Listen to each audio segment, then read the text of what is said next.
Okay, so what do you call a device with the body and build quality of the Redmi Note 10, but a processor just as powerful as what we have on the Redmi Note 10 Pro, and no high refresh rate display? Well, Xiaomi has an answer.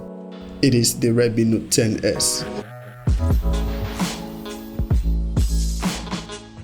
What up guys, the name is Izzy and welcome to my review of the Redmi Note 10s. When I first saw the spec list, price and design of this device, for a second I was a bit confused. The Note 10s sits at a comfortable spot between the Redmi Note 10 Pro and the regular Note 10, both of which I have reviewed on this channel. I'm going to leave links down in the description. The Redmi Note 10s is pretty much built like the Note 10 with Gorilla Glass 3 on the display and plastic on the rear. But it is running on the Mediatek Helio G95, a processor which is just as powerful as the Snapdragon 732G you are going to find on the Redmi Note 10 Pro, though with a 12nm process. Also, it is priced somewhat in between the Note 10 Pro and the regular Note 10. So that kind of puts the consumer in a tough spot to make a decision. Hopefully by the end of this video you should be able to decide whether to actually buy the Redmi Note 10s or any of the aforementioned devices. So the Redmi Note 10s, like most Xiaomi phones, comes with the typical accessories in the box, usually no earphones. Also comes with a pre-installed screen protector.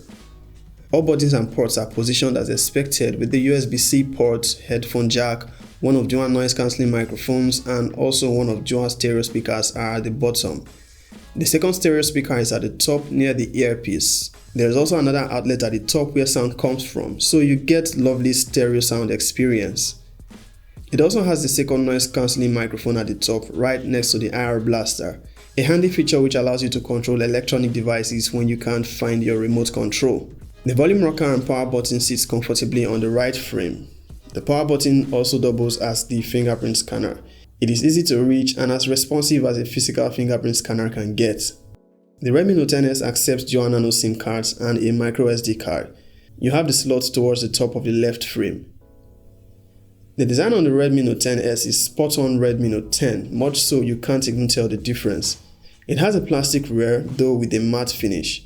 The color I have here is the ocean blue, which has quite a nice gradient design, more like a combination of silver and blue. Its quad cameras and flash is positioned to the top left in a singular bump. The device frame is also built of plastic. Its display is protected by Gorilla Glass 3 and it is 6.43 inches in size with its selfie camera in a center hole punch. It is a stunning AMOLED display with a resolution of 1080 by 2400 and a peak brightness of 1100 nits. No problem with brightness levels for outdoor use. Compared to the previous generation, that is the Redmi Note 9s, which had an LCD display, this is a significant improvement. As you would expect of an AMOLED display, you have vibrant colors and deep blacks. You will enjoy viewing media on the Redmi Note 10s. You have the option to set the display color settings to either standard, saturated or auto, which is the default. One thing the display lacks is a high refresh rate. Just like the Note 10, it has a 60Hz display. Now I'm sure most users would have preferred a 90Hz display at the very least. Most devices that come around this price point currently have this feature. With its size, curved rear and matte finish, the Redmi Note 10s is quite convenient to handle even on one hand. You might not bother much about the absence of a high refresh rate display though, as this device is still pretty snappy to operate.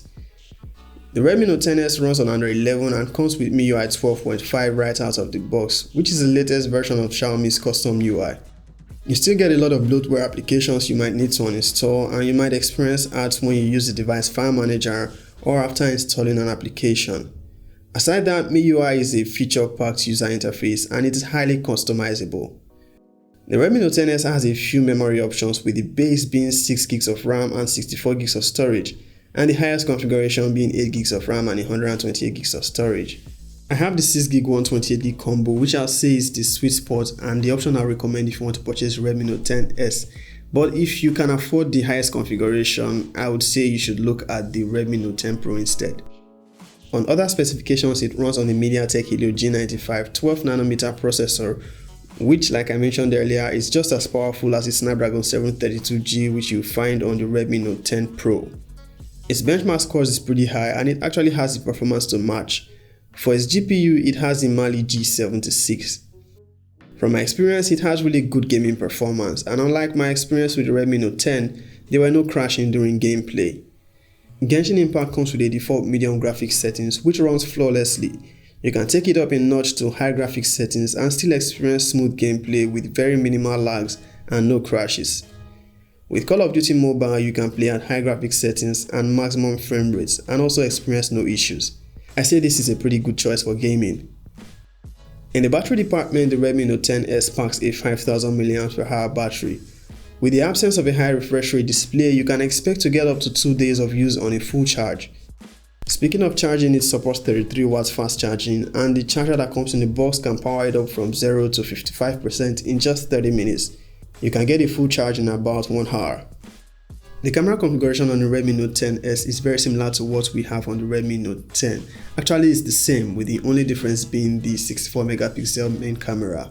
It has an 8 megapixel ultra wide camera, a 2 megapixel macro camera, and also a 2 megapixel depth sensor.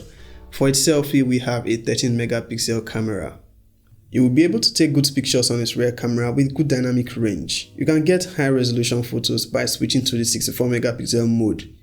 Its ultra-wide camera also do a pretty good job with quality. For its macro camera, you can keep the expectations low as it is just 2 megapixels. Its selfie camera suffers the same fate as most Xiaomi mid-range phones, with overprocessing and losing facial details as if you have beauty mode turned on. Sadly, there might be no G-Cam to the rescue for this one. But I guess it's still good if you like your selfies like this. With night mode, you can capture better pictures in low light, and I think the Redmi Note 10S does a pretty good job. The rear cameras of the Redmi Note 10S can shoot videos up to 4K 30fps. You also get Pro mode for photo and video. Okay, testing is a selfie camera and microphone test of Xiaomi's Redmi Note 10S. Its selfie camera is 13 megapixel, just like that of the Redmi Note 10, and it can only shoot 1080p 30 frames per second from the selfie camera. You can do 4K 30fps from its rear camera. What do you think about the video quality? What do you think about the microphone quality? It has dual noise cancelling microphones top and bottom. Let me know. The Redmi Note 10S is a great choice for a device on its own, but when you consider its pricing and its position being between the Redmi Note 10 Pro and the regular Note 10, it becomes a little tricky which one to purchase. So here's my recommendation. I'll advise going for the 6GB 128GB version of the Redmi Note 10S as I think that is good value. But like I said earlier, if you have a budget for the highest configuration of the Note 10S, I would recommend looking at the Redmi Note 10 Pro instead, as you'll get better value, better cameras, better build quality, and also a higher refresh rate display. I might do a video comparing both devices soon, so you might want to stay tuned to the channel. Now, if you're contemplating between the Redmi Note 10S and the regular Note 10, I will only recommend the Note 10 for 2 reasons. One, you don't need it for heavy gaming. The Note 10 struggles with gaming but shines on other areas. Its cameras will barely make any difference from that of the Note 10S. And 2, you don't have budget enough for the Redmi Note 10S. With the existence of the Note 10S, the regular Note 10 is pretty much thrown under the bus. So that's it. If this video has been helpful so far, do smash that like button and also consider subscribing. Peace out.